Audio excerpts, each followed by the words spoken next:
Hello, welcome to another edition of CropLife Retail Week. I'm Eric Sfiligoj, editor of CropLife and CropLife Iron, here with Lara Sowinski. Laura, how you doing? Really well. Thank you, Eric. How about you? Yeah, I am doing well. And again, the weather's starting to turn here in Ohio. We're starting to think about spring finally. But there's an old saying, I guess it applies in Ohio, where we live, or I live, and also I guess can apply to events going on in our nation's capital these days. And they say in Ohio, if you don't like the weather, wait 5 minutes and it'll change. So I guess we're kind of seeing a lot of that. So I'll kick this off to you because I guess you get some feedback to share about what folks are saying about what's going on in the Beltway. Yeah, I've got a couple things. On Thursday, March 13th, a couple days ago, Politico did a live broadcast from Washington, D.C., had a couple of senators from the Ag Committee, as well as Bill Anderson, CEO of Bear. Bear was the sponsor of this Politico Playbook event, again on Thursday the 13th. And a couple of things that Bill said stood out for me, and I wanted to kind of recap those. So we were talking about, kind of the current market right now, overall, the economy as well as ag in particular. And he was talking really the basic requirements for stable markets, clarity about where your crop's going to go when you harvest it, reliable ag technologies. And so he then talked a little bit more about seed technologies that Bayer is working on. Obviously, the end goal being allowing for more reliable, higher yields. And he was talking that one of the headwinds, and we talk about it with EPA in the ESA, the strategies and so forth.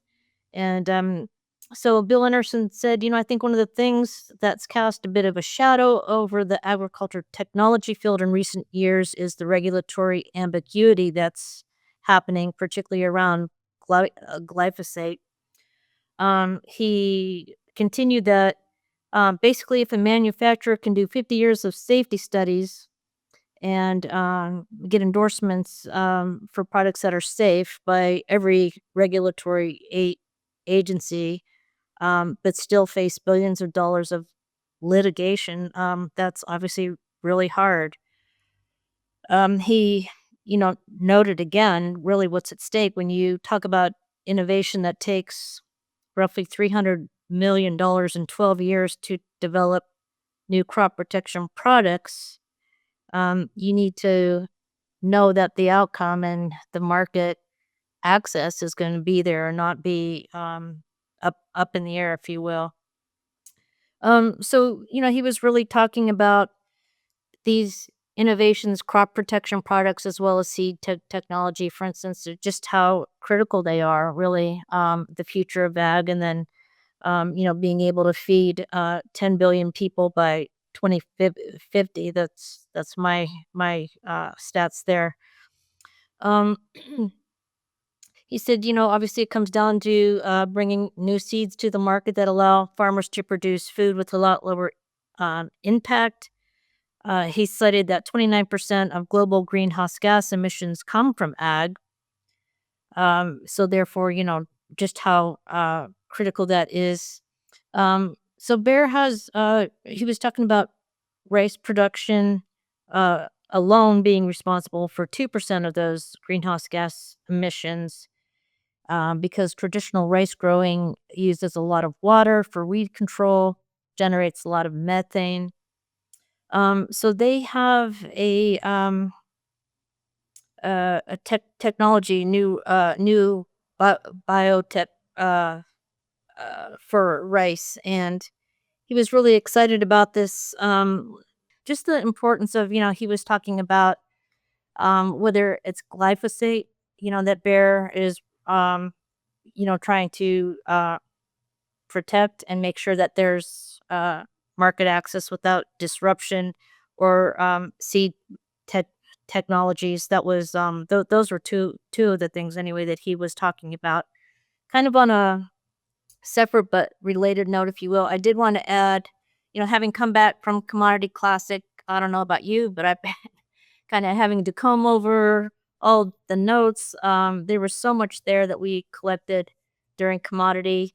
One of the things that, and I think you and I talked about this just anecdotally, noting that while there were so many biological exhibitors last year at Commodity in Houston, um, to me, there was noticeably much fewer, much fewer. And I happened to mention this. I was talking with Casey McDaniel, VP of Loveland Products, and I happened to mention, let's talk about the biological space. What are you guys doing? And then, by the way, do you notice that there are fewer exhibitors? And he said, yeah, I think there were a lot of new entrants last year. We don't see as many. So he was saying, and this comment that he made, I was thinking about this just in the last couple 3 weeks. Talking to Tristan Bayer at crop nutrition lead over at the Mosaic Company. Likewise, caught up with Gail Stratman, regional technical manager for FMC, and Casey as well. And they were saying, look, we've all been doing this for a long time. This isn't like, hey, we have something new, we're going to come out. Not that there's anything at all disparaging about being a new entrant, a startup. But when it comes to biological products, the biggest barrier to adoption is it going to work, and when does it work, and how does it work?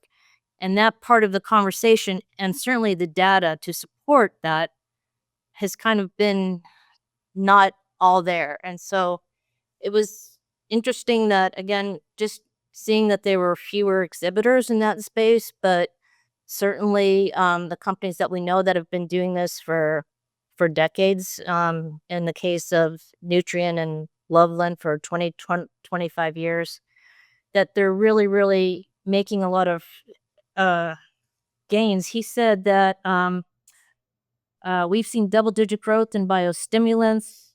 We don't see it diminishing. Again, this is Casey McDaniel. Again, just wanting to make sure that if you're going to go out there, put 200 pounds of nitrogen in the field, how do I get the most that I can out of those 200 pounds without having to follow up and make and end up putting 220 pounds out there. So again, it was kind of interesting what he was saying. I don't know if you saw the same thing, but again, just kind of like going back to tried and true. And we kind of, went full circle and said, yeah, particularly with this economy that we're in, the farm economy, the last thing that farmers and ag retailers both, they don't want to make any missteps in terms of what they're spending on. So it was, I was surprised, and I was glad to hear that the biologicals segment is doing as well as it is. And I heard that from others as well. So anyway, a couple takeaways there. Yeah, and actually, Laura, that kind of jives. I know in the March this month, March, CropLife put out our annual biological special report, and I know that I wrote the story that looked at the survey we did of readers of the magazine to see how the biologicals marketplace is performing, or how it performed in 2024. And I know that the numbers were up for every category. Biostimulants, biopesticides, and biofertilizers all had usage rates that increased. And again, one other takeaway, and like you, I didn't see as many new companies on the floor, but the companies that are established, the FMCs and the Mosaics and the Winfields, the folks that have been doing biologicals, the larger companies that we're well familiar with, they all had people on hand at Commodity Classic to talk about those segments. So yeah, there is activity, but again, and maybe we're seeing a little bit of a I know when a market is new, everybody jumps into it, and then there's inevitably a bit of a shakeout as companies consolidate, more major players get involved. So maybe that's where we are in the biological space right now. Yep. I think so. Well, at least seems to be the consensus of the folks that I was talking to. Okay.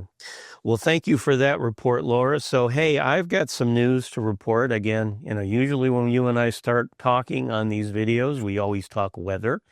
And I have some weather to report on. As I mentioned at the top of the program, it's almost spring, which means planting is getting underway across the country, depending on where you are. And I'm a little sad to report that I'm looking at a report from the U.S. Drought Monitor, which was talking about drought conditions across the United States. Now, according to this report, the Southwest is being hit the worst. They've got exceptional drought conditions in places Phoenix and westward to southeastern California. But this report also mentioned that the Midwest is not being spared. There's growing precipitation deficits combined with low stream flow and soil moisture in places like northern Missouri, central and northern Illinois, and Indiana. So again, very key agricultural states for our corn and soybean growers. And it looks like going into the planting season, there's a little bit of concern that there's not enough moisture out there right now. So, Well, just on this weather topic, because you did bring it up, in the very far west of Texas, El Paso, where I'm at, we typically have 22 wind events, they call them, throughout the year. 22 being like, I think it's 45 mile per hour or higher winds. We've already had thus far, by mid-March, 18 of them. wow. Drought conditions here, which is, not only in the cotton belt, but a lot of ag in this space. Terrible windstorms. We're gearing up for another one here, which so they're and watching the local news, people that have been here for forever, they're like, yeah, we've never seen anything like this. So terrible windstorms. And if you recall last year, the wildfires in the panhandle of Texas that impacted not only cotton growers, but certainly the ranchers as well, who actually lost quite a bit of their cattle. So yeah, bad. That's really bad. Yeah, no, we'll have to see how the season plays out. Again, all it'll take is one good soaking storm, and maybe some of these conditions will improve. So. Yep. So, hey, one other thing to mention before we move on to our favorite segment of the program.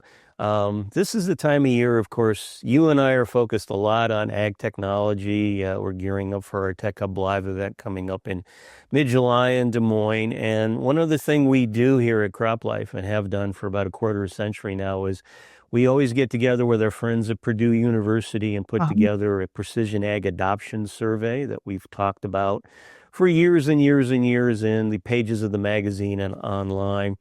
This year's survey is out, and if you will look on your screen, you can find a QR code or a message regarding the link to fill in this year's survey. We are looking for folks to get back to us to let us know how technology adoption is going for their operations and their customers. And certainly would appreciate your help. And I know our friends at Tech Hub Live are helping give a little bit of a discount on the Tech Hub Live fees if you will please take part in the survey. So please, if you don't mind, help us out. We would love to get your input and include it in this year's survey data. I always think of Bruce Erickson when you this survey. I love when he gives the highlights, some of the teasers during Tech Hub Live. So yeah, Bruce please is a great guy, and Yes. help Bruce out, please. Help Bruce. We don't have the praying Bruce graphic yet, but I'm sure we're going to get there. So, all right, Miss Laura, time for your favorite segment of the show. Time for fun with numbers. All right, give me a question related to drought. No, actually, it's not. No, It's related to crops. I'll do my best. So your number this week is a money amount, Okay. 59 cents. So, Miss Laura, is 59 cents, is that A, the amount beef and pork exports contributed to corn per bushel value in 2024? Is it B, the amount of pork exports contributed to soybean per bushel values in 2024? Is it C, the amount of beef exports contributed to wheat per bushel values in 2024? Or is it D, the amount in extra Uber costs Lara Sowinski spent to find, quote, a good cup of coffee, unquote, in Denver? Oh, brother, this was a hard one. I am going to go with B.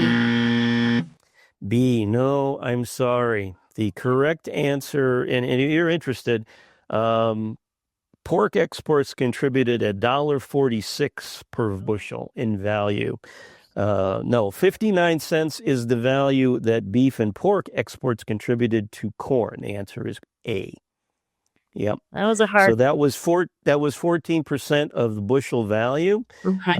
And like I say, the soybean amount was 13.2%. And wheat I just threw in there. I didn't actually have figures on wheat. So, Well, you know what? I'm going to, just because you said that, I'm going to make sure I'm going to include a picture of a really nice cup of coffee that I found at Commodity Classic, so y'all can see that here. okay. And the extra 59 cents was worth it then, I It guess. was free, and it was graciously given to me, and I was so thankful. So Very good. we'll see. All right. Contribute that too. Very, very good. All right. Well, Miss Laura, again, on behalf of everyone here at the CropLife Media Group, thanks for joining us this week. We hope you enjoyed the video, and we will see you again very soon. If you have questions or comments about today's episode of Retail Week, contact us by email or Twitter, or type your message in the comment section below. Your feedback is important to us. We will try our best to address your thoughts in next week's episode, and be sure to subscribe to our YouTube channel.